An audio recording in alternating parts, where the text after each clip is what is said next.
یو شی چې موږ تاسې زندګۍ خرابه شوي دی ورسره عبادات مو خراب دی، هغه حرام دي، د حرامو خوراک دی. نه وکې خوم شته، نه زکات غم شته، پردي حقونه دنیا شته، د ځمکو قبضې وکې شته دی.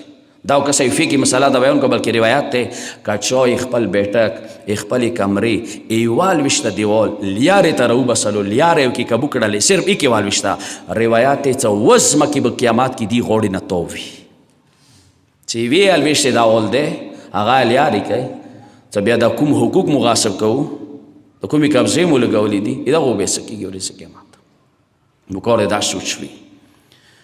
حضرت مولا حسین علیه السلام څه چا دایره دا وکړله څه زه ځان پکوم، هغه ته یوه جمله کفي وه، هغه زهیر ابن قین دی. څه څوک یې ورسره واستولو ورته د کا څه حسین د غواړي.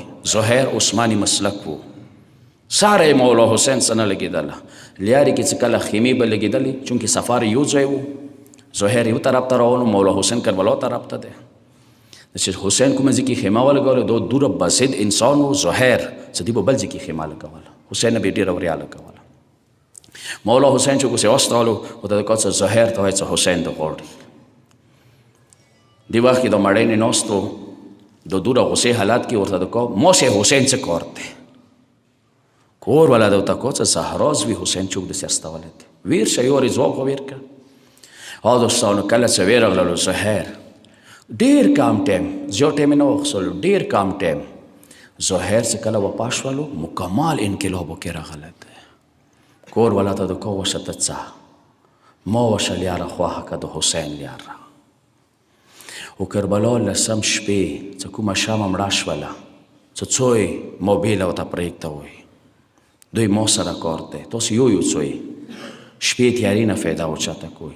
چې کله شمه باله شوه عباس علمدار سې ورسته دویم کس پاڅېدلو، حسین علیه السلام ته دا خبره وکړه څه زر وارې قتل شوم، ټوکړې ټوکړې شوم، لاس به د وانخلم، هغه زهیر و.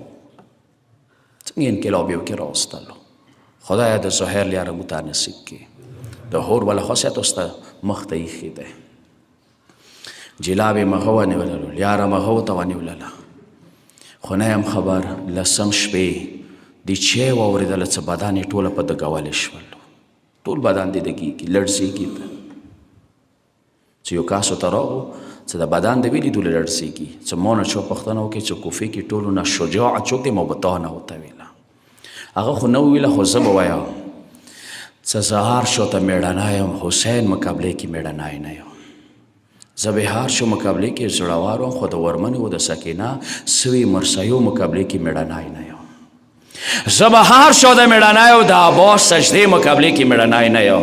زه به هر شو ته مېړنی یم، د علی اکبر اذان مقابلې کې مېړنی نه یم.